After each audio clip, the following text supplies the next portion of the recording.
But we really wanted this to feel like, you know, conversation, swapping of good ideas, asking the questions that you may have about some end of the year things. And again, this is pretty comprehensive. Next week at the DLE, there will be some more EOY process things. There will be a whole session around the DLMI, some really good stuff for you.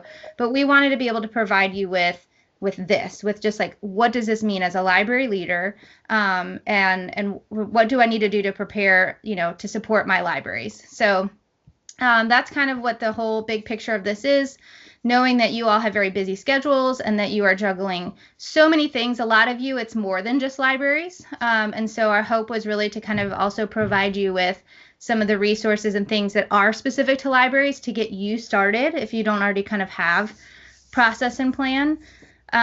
We know that sometimes it's like, you don't know what you don't know, right? That was something that I heard from a couple of you that are new in this role, is that you might know what to do in your library, but you might not know what to do for everybody, you know, and sometimes there's great ideas and things that people are doing in other districts that you might not have even considered. So want to provide some of those things. And then also knowing that a lot of times it's things like the DLMI, or how do I get, you know, what's the best process for collecting all that data into one place. So that's kind of what we're going to cover here. All right.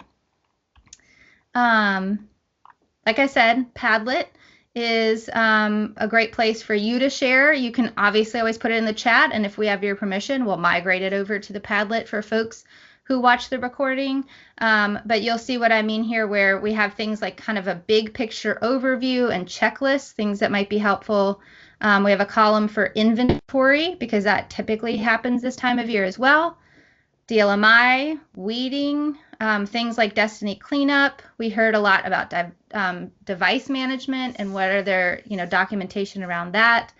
And then if there's any surveys, tech reports, things like that that you might want to put out. So again, you can please contribute. Feel free to contribute if you would like with that. And then just a quick disclosure that all of the things that I shared with you today are PSU examples. So anything that you see from a PSU, that was something that they gave me permission to share.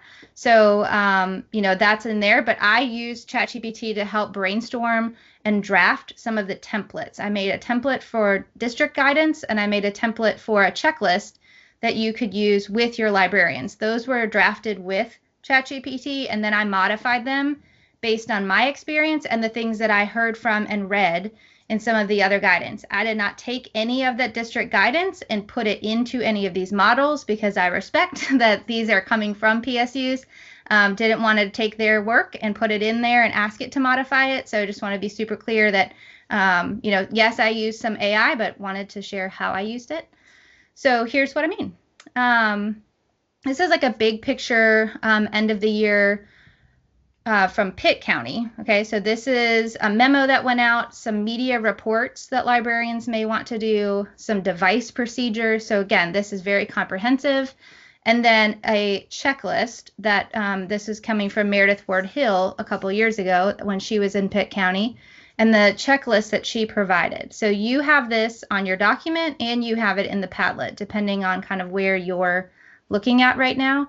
But you'll see that she would send a memo, and you can actually read the memo that went out to the media coordinators. And I really love this timeline. As somebody who gets very scattered and overwhelmed in the end of the year things, especially in my library, having some of those deadlines, or even like loose deadlines, would be some helpful things for librarians who may not think about having their inventory done by a certain time, or you know, how do I, if I'm a new librarian or new to the district, I may not know the cutoff date for book checkout or a recommended cutoff date for book checkout. So those kinds of things might be helpful. These are the reports that the librarians would want to run and directions on how to do that. And then I'm going to scroll down again. You have this so you can look at it on your end. But I really love this comprehensive checklist. And that was something that you know, kind of inspired me to think about what would be something that if I were in your shoes, what would I want to take away? And that start of a checklist might be something. So again, you could kind of copy what you see here, or I'll show you in a minute an example that you could take as well. So just kind of a big example. So this is out of Pitt County, but then over here on the other side is on your document, you'll have a forced copy. And again, I kind of asked what would be some things that a library lead would want to do to communicate with their team about end of the year procedures. So when you open it, it'll force copy for you, and you could start kind of tweaking it and making it work the way that you would want, your procedures, your board policy, and all that good stuff. Here's another example. Guilford County shared theirs with us. And I think that they have this is the whole year. And I know it doesn't fit as well on this, but just wanted you to see that they have it documented down to 4 parts of the year, which is really helpful. Here at the end is where we're getting to the 4th quarter. And so there's things like it's school library month, of course.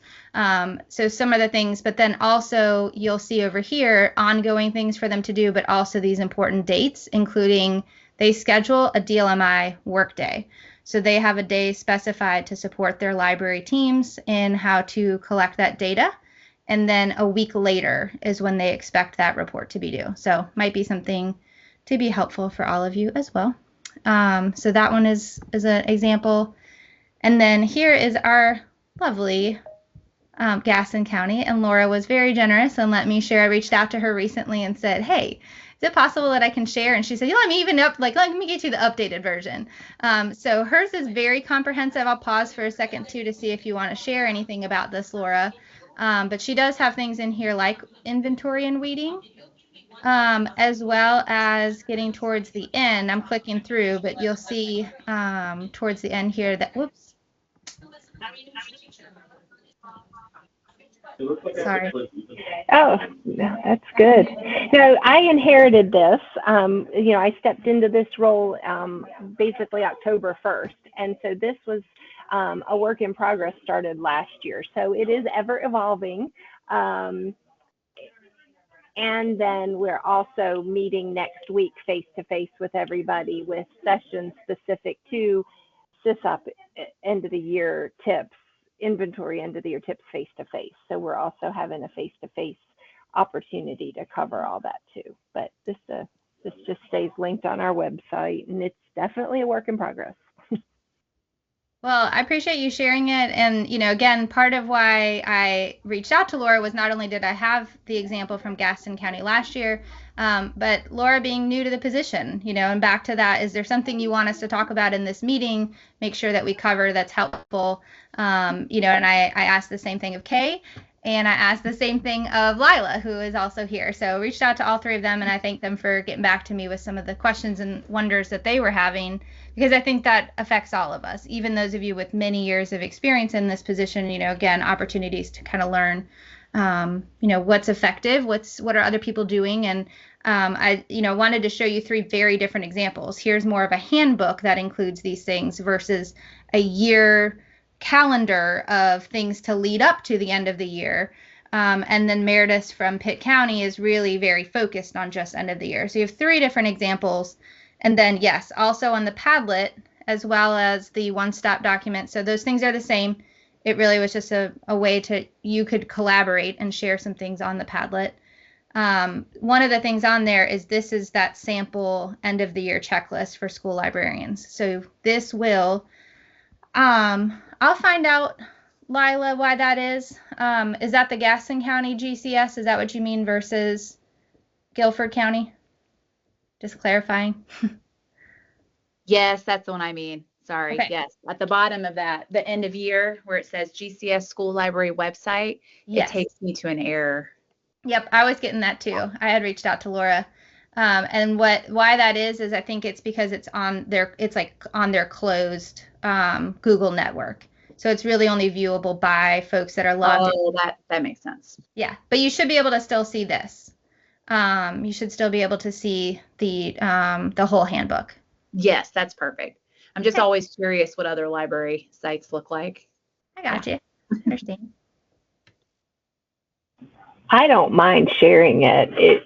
There's not like there's anything top secret. It's just always been set up that way, but I don't mind. Let me see if I can go into settings while we're talking and see if everybody can have access to it. Thanks. That'd be great. Yeah. Thanks, Laura. So those of you that, kind of are interested in making a checklist, again, it's not comprehensive. I just wanted to give you something to start with.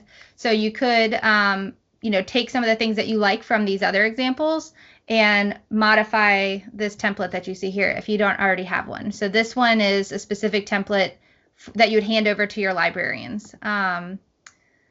So that's pretty neat. While we're kind of on this topic of checklist or communications about things, is there anybody here on the call that has something you want to contribute, something that we've missed, maybe something that you think is great and working for you in your district? Molly, I wanted to jump in here. Another thing to consider, and I added this under checklist on the Padlet, is it is also important to think about and give your media specialists some guidance of what they may want to add to those teacher checklists. A lot of times principals will give their teachers a checklist, and sometimes they don't always ask us or the media specialist, what is it that, that we may need from them. And so I did add that from what I had used in previous districts that I had worked in. And they're just simple things that make our media specialists' lives a lot easier when they return to school. Sometimes, like, for example, now with some of the smart boards, like the pens and the external keyboards and mice and things like that, like just being kind of forward thinking in what you want them to do with that, because sometimes those things grow legs over the summer. And so that was just another checklist that I added that I thought I would highlight there too, is sometimes being, as that leader at the district level, giving your media specialist some things for them to add to that teacher checklist at the school level is insightful. So, and Kendra just added a great communicate early, communicate often, and communicate through multiple channels. She is so right there. So that's some great thoughts there in the chat. Anything else, you guys? I have a question. What about, do any of you talk to your principals about giving media coordinators, like the elementary media coordinators, time to be able to do inventory? I mean, this is my first year in this role, and I know it's something that we encourage, but it obviously doesn't always happen at every school. But what are some ways that you really advocate for that? I'll speak to that too, and if anybody else wants to come off mute and speak to that, you'll also see that I have 2 bits of communication that went out as well. One was for my media and tech group and staff, and then one was for principals. And what I always try to advocate for, it's really tough. So Lila, I think it's a fantastic question, because it is hard for us to dictate at that district level and tell folks what we, in a school level, what they need to do. And so I think Laura just put recommended dates, and that's exactly what I did. And then what I would do was advocate strongly that they stuck to those recommended dates, and then I would make a list of all the responsibilities that they had at the end of the year, like the DLMI reports and inventories and getting resources back in and getting books back in, et cetera, et cetera. And so I think that is the best that we can do, is make those recommendations and advocate. Anybody else have any better advice for Lila?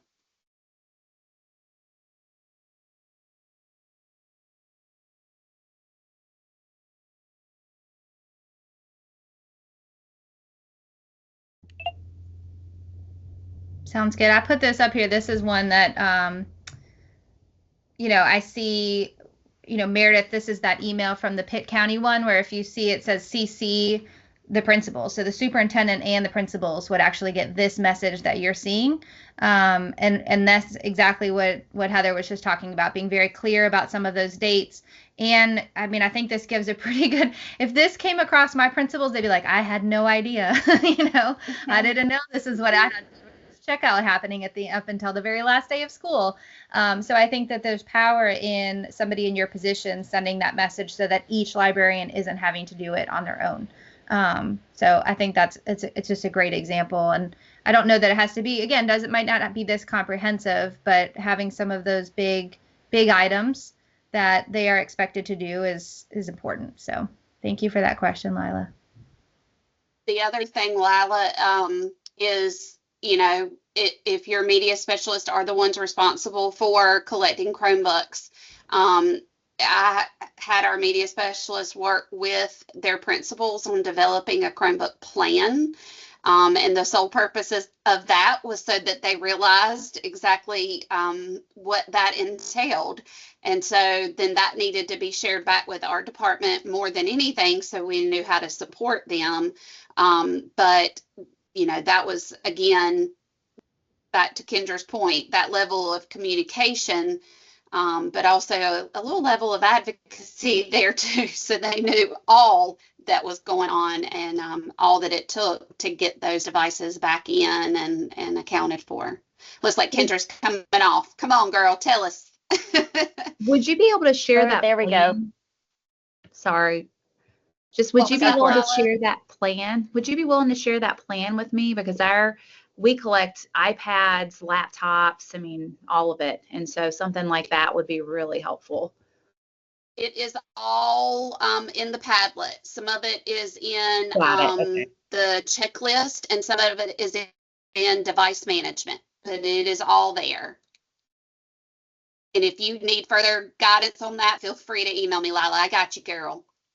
Thank you.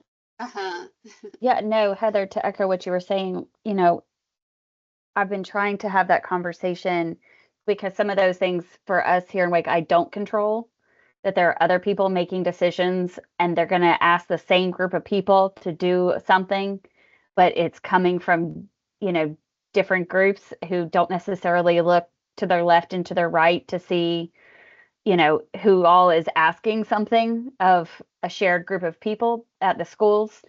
And so just what I've been trying to have conversations about with different parties is being in space of the folks at our schools don't see this as discrete. They see it all as what central services wants me to do at the end of the year, or all what tech services wants me to do at the end of the year.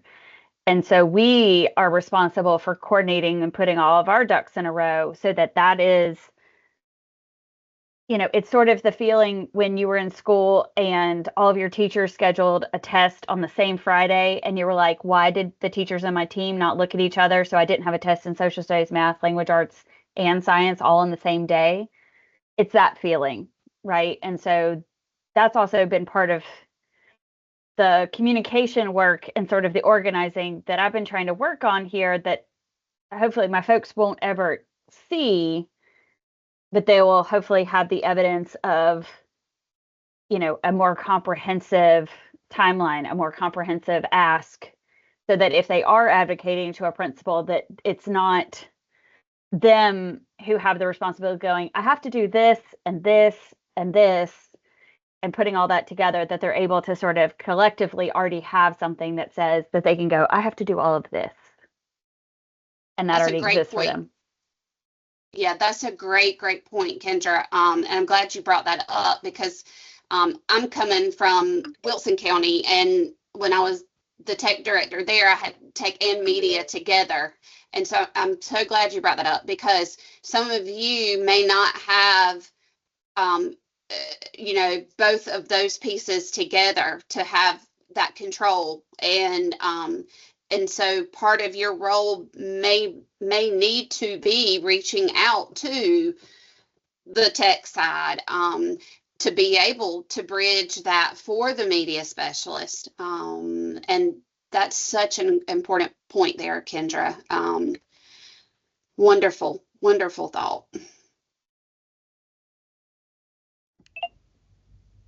All right. Are we good? Anyone else have thoughts about this, about checklists and communication before we move on? Cool.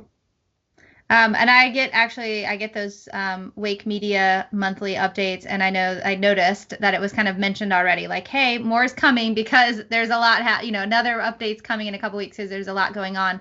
And I just, I think that's important because to you in this position as supporting librarians, you're like, I'm doing everything I can to get you organized and get you prepared. And I think of one of the folks that I was a mentor of last year who's relatively new to the profession, and is also getting her degree right now. So not only is she, and she actually had to deal with kind of a tragic loss in her community recently as well. So she's kind of have this like compounding of things coming down her lane right now. And I think how quickly she would look over that, right? Like, and so to be like, oh my gosh, what do you mean DLMI is due next week without, the report's due, and I don't even know how to make that report, and I don't have anybody to ask. And so that's really what we wanted to kind of show here is those little things like putting it in a newsletter, even though it's not really happening until May, I think is just a really important step for all of it, for you as well as for the librarians. I know inventory and some of that collection and management work always happens this time of year. Something I hear a lot from librarians, and those of you that have recently been in them might have that question of, why do I have to do it? Or how often do I have to do inventory? What's the purpose of it? And if somebody's, again, coming from a different district, what their district might have done is very different. So kind of having those clear expectations, even if that is up to you, right? It might be that your direction is simply, we do not have a district-wide inventory recommendation. Just having kind of that communication, I think, is important. So I wanted to share, there are some things on this Padlet. So if you look in the inventory column, back to that Gaston County wonderful handbook, there's some things in there about inventory and weeding if you're looking for communication. And then there's also this CCS, this is Cumberland County. So many thanks to both Sabrina and to Pam Sands for sharing that handbook. So you can see some things in there. Heather added a couple things from Wilson County when she was there. So you have a couple different things around inventory and around things like weeding this time of year. I think this is kind of a cool step past just having, again, I think step one really does need to have clarity because there's a lot of questions that if they haven't opened inventory until May 15th, they're going to have a lot of scanning to do. And who do you have help scan? What I'm showing you here is something that Cumberland does. So not only with inventory, but also with Destiny cleanup. So they send this kind of hand in hand with, if you're going to be doing inventory, remember that there's steps that you should be taking in your Destiny. This is something I wish I would have been sent. Like, I wish this would have been sent to me every year to, again, keep me on track, help me remember to delete lost books, help me to remember that there are things like when a book graduates with a student to another school, that there are ways that I can kind of handle that before it becomes somebody else's problem and that it sticks with that kid in the next space. So having something like this, they send it in a Google form. So I was just scrolling. What you're seeing is just me kind of scrolling through so you can see some examples. But this is in, I think you have it linked in here, correct, Heather? Maybe the Google form.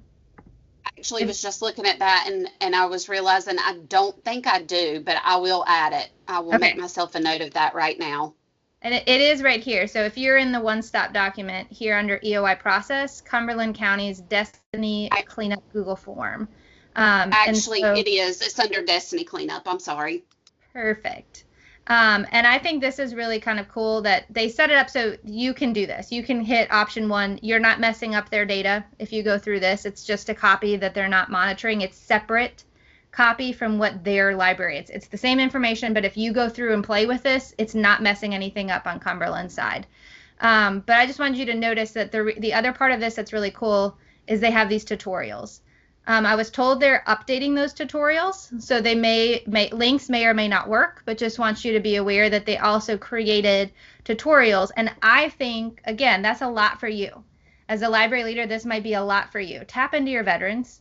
Find out if there's somebody who knows how to do this and do it well and can make it for you and get a checkbox and district leadership to provide something for their PLC. That's a great way to get some of your veteran librarians involved to help you create some of these things. Hey, can somebody be in charge of how do I come up with a weeding report? And can you put together a tutorial for me? We're going to share it across the district. Something like that would be really beneficial. But again, what Cumberland does is send this out to all of their media coordinators, and they are not expected to do these every year if that's what's communicated to them. So you'll see that one of them is skipped because maybe this isn't the time for them to be doing some of these things. I've already done it. I don't need to do it. But I think that this is just a really neat kind of way to collect that data for you to know who's done what. And again, over the years, be able to see who's consistently kind of updating these things. I'm going to pause. Do we need to address that question, Heather? Are you good? Yeah, Laura, if you'll come off mute, I just want to make sure we're answering the right question there. Well, when we were talking about cleaning up Destiny and all those tips, my mind goes to all the things I would love to clean up in Destiny. And now we're getting ready to move to Infinite Campus. And our migration, I don't know what timeline it is, if it's for everybody the same thing, but June is our target.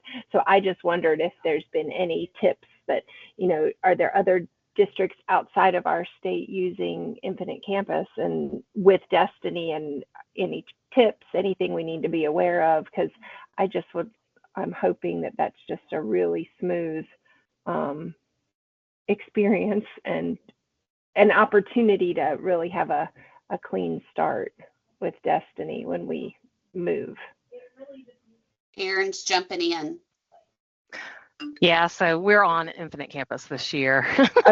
Okay. Which I think Infinite Campus is a very good program. There are glitches and there is a learning curve.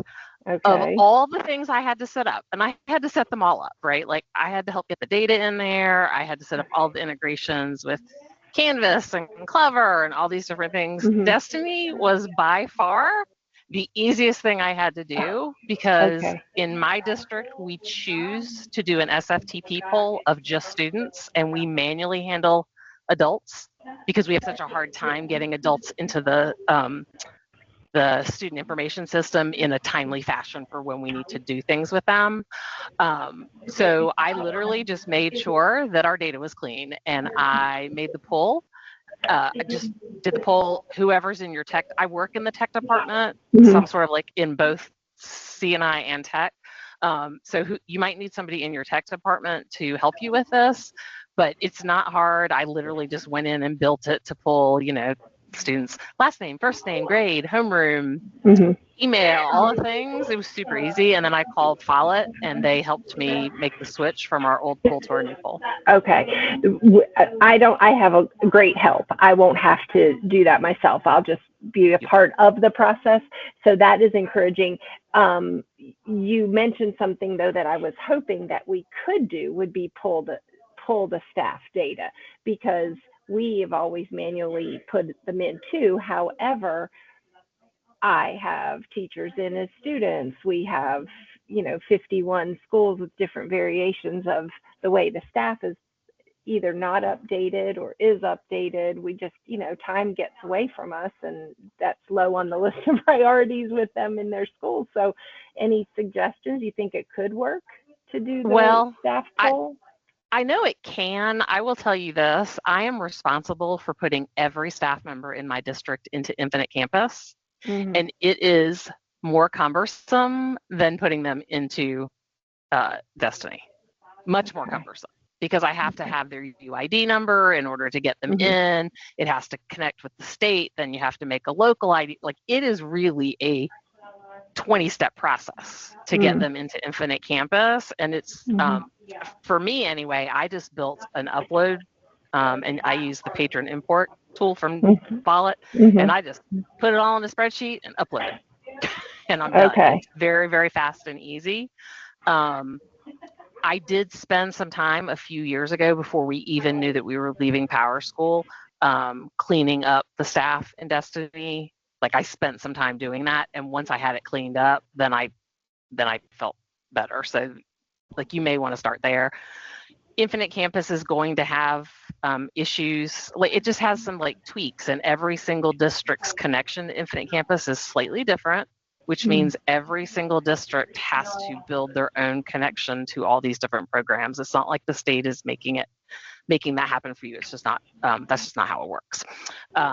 So, you know, you may want to eventually do that, but maybe don't expect that to be something that you have kicking off in July, August. Okay. Thank you. That's very helpful. It also depends on how your Destiny is set up, because it matters a lot if you are hosting your data or if Follett is hosting your data.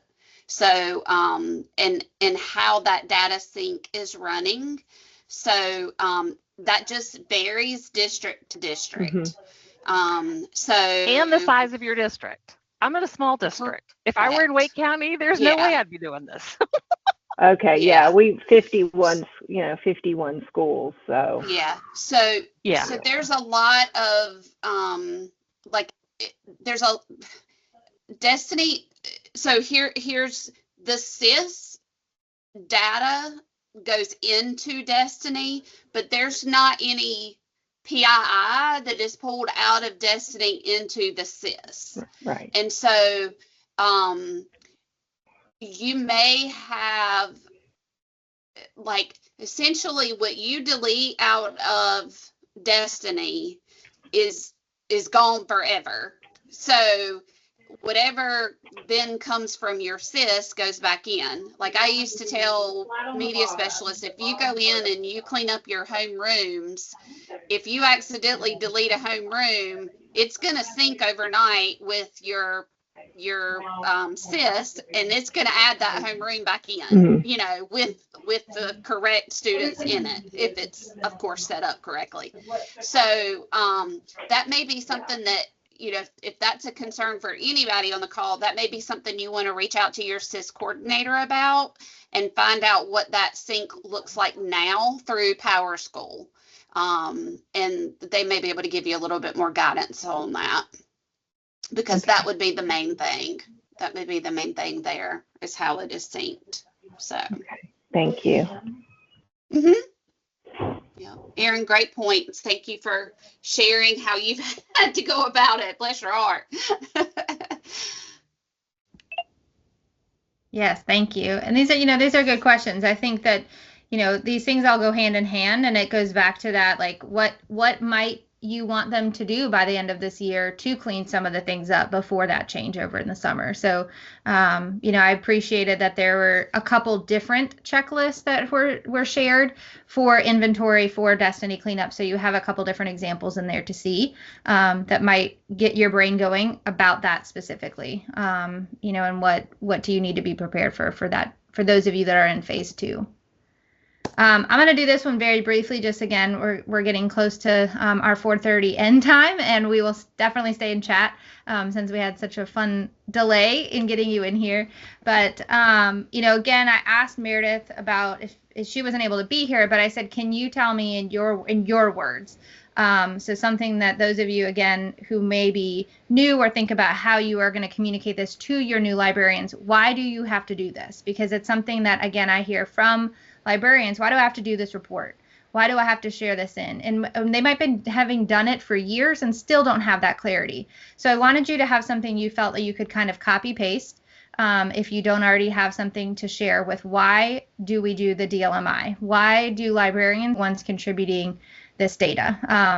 And I really appreciate some of the things that Meredith included, including the fact that it is for the librarian, it is for the library lead, it is for the school, it is for the district, and it's for the state, right? These are not things that are just unique. Like, it's not just because we are asking you to check a box. That's a very big part of the DLMI, is that we are obligated to get this data and maintain this data about the state of a lot of our school systems.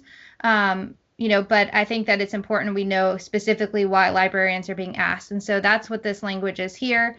And then she obviously also linked it to the digital learning progress rubric, and, seeing that link between things like the DLMI and I get asked often, actually just got asked by somebody internally, information about the number of certified school librarians. Is that number going up or is that going down?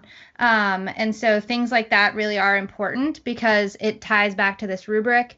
And I'm sure all of you here are aware of it, but again, do our librarians know? Do they know that there is guidance out there for school districts that say that we should have certified school library media coordinators at every school, and that they have to have specific school library professional development? I think those are really important things that we should be communicating.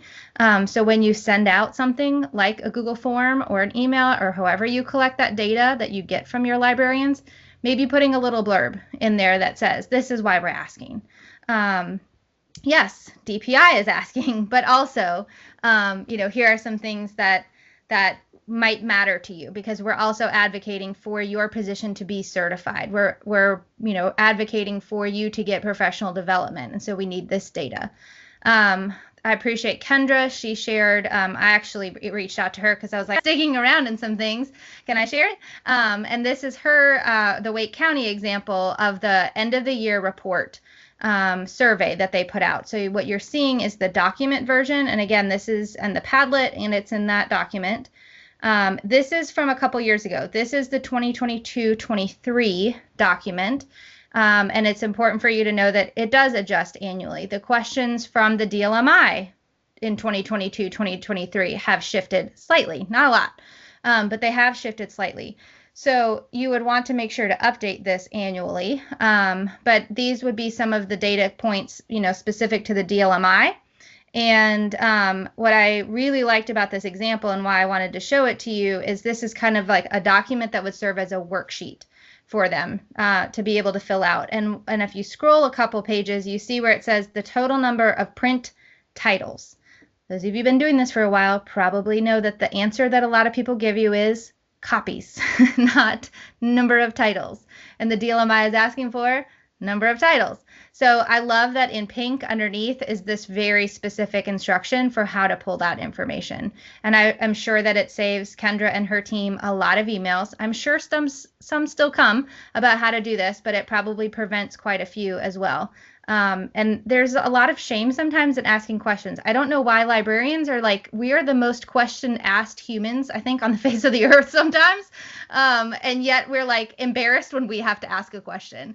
So I think it's really cool that it's right there so that those people who feel like, oh my gosh, I don't want to have to ask one more question, have something to help them. So I love that it's super clear. It's right there, similar to how the tutorials were in that Google form. But here it is pretty easy step by step for what to do. But this survey is comprehensive. As you scroll through it, you're going to see that this is also tied to an end of the year report that Wake County's media team does. So yes, there's questions that pertain to the DLMI, but I really like that this is comprehensive and it's going to give Kendra and her team all of the data that they're looking for to kind of gather and get an idea of what's going on in libraries that aren't necessarily asked in the DLMI report. So wanted to point that out as some really helpful and good, a good way to kind of do it all at once. And I agree with Erin. Thank you very much to everybody who was willing to share, because I think that's really why I felt like this was not only an important conversation and timely, but also this give and take benefit that we have from this group. And I could have easily brought it up in those wonderful PLC meetings that we have, but I didn't want to take over a whole meeting on this topic. But I knew a lot of you would probably be here. And a lot of you have shared this in different times in different places as well. So thank you very much for everybody who is willing to share. If you have more questions about the DLMI specifically, I'm learning a lot. I'm sure all of you know that I'm still new to it and still have a lot to learn, but Meredith and Jordan are our key leads on this, and they are doing a fantastic job of supporting and answering questions and hosting webinars. So there are office hours that are happening pretty regularly throughout April, May, and June. So I put that information very easy for you to hopefully access. And then also your contact information for each of your regional consultants. So welcome, Paula, yes, for first week of being in the district coordinator seat. This is awesome. I'm glad that you kind of landed in here, and now know a few things to kind of put into play, but also just know that you've got literally a whole statewide team of people who want to support you. I think some people probably gave up in terms of trying to get in here today. But again, there's a lot of folks who have been doing this for a while and a lot of folks who are new to it, and everybody has been very willing to share and support. So just know if you're interested in learning a little bit more about the DLMI and some of those other end of the year, you already heard this earlier today if you were at the statewide call, but next week is the Digital Leaders Exchange, and it is not too late to sign up. So if you are like, yeah, I probably need to go, we're coming kind of near you. We try to be relatively near you. I will not be there. This was probably what I would have brought into the DLE, but wanted you to have access anytime, anywhere. So just know that there's going to be some other good content, and then I will wrap this up. I'm going to come back to this so we can ask about DLMI and reports, but those of you, yes, so you will be able to ask a question, Lauren, but let me just get to this last one and say thank you again. If I didn't give you a shout out, I genuinely appreciate it so much, and thank you both to Lila, Kay, and Laura for letting me pick their brains just briefly over email to be like, what else should we talk about? So thank you to those of you too that kind of stuck around and fought for getting into this meeting. I really do appreciate it, and I thank Heather too for bringing all of her wisdom as well and sharing a lot of the resources that you see on Padlet. So Wisdom. That's a loose word. Whatever. So yes, Lauren, I would love to hear your DLMI question. Absolutely. Okay, so we were going over DLMI today, and I'm looking at that sheet, but and I'm not on the DLMI, I'm one of my teammates who's in charge of it. But for somebody who is in school, so we require them to have their school library media license. So they're in school, so they have a provisional 076 license. And so their licensure does say 076. And so everything when we look at says 076. But on the sheet, it says, I think it was from, I don't know, GCS, it says not to put that as that they're a school media coordinator without an 076. So which is it? Do you put them down that they have an 076 or they don't have an 076 on the DLMI? These are questions that I love. Question. Huh? I believe that I don't think you include them until they are free and clear. Because until they have taken the praxis and everything, they do not. I'm trying to get to that question. Kendra says that's her understanding. Yeah. Thank you for asking it. That's always been mine too.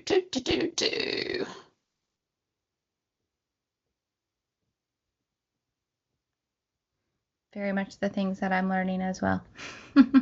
Yeah, that's what I'm learning. And that's why I said, because we even went in into our timekeeper, and on their timekeeper, their licensure says 076. So we're do you put that or do you not? Mm-hmm. Yeah. So on here, it says how many full-time equivalent positions for each role at your school. So if they have 076 free and clear, then you would put them and put their names there, and you would put 1. And if they are in that school library media coordinator role without 076, then you would put them in that second. This is question 204.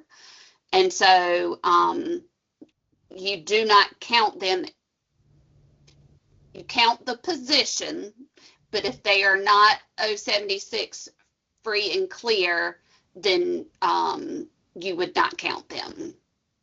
So because they have to graduate and take the praxis to officially have the 076.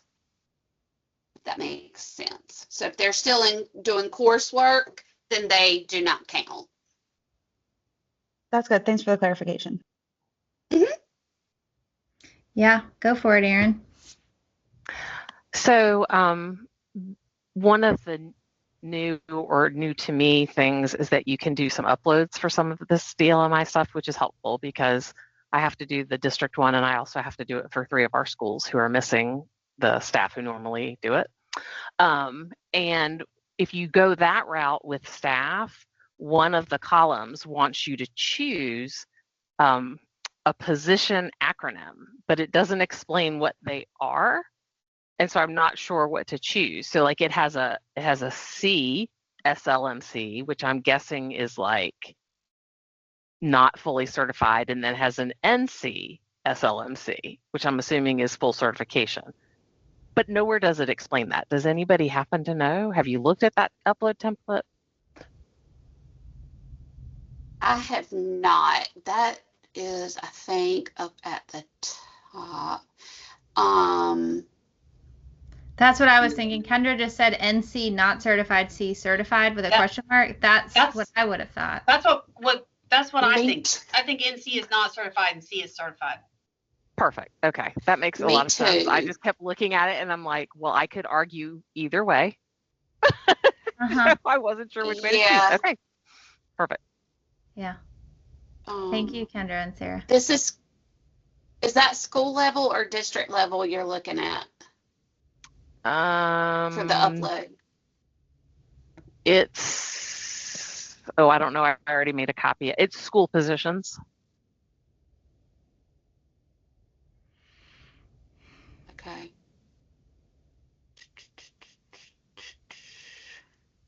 Well, it's trying to, there it says uploads, detailed instructions.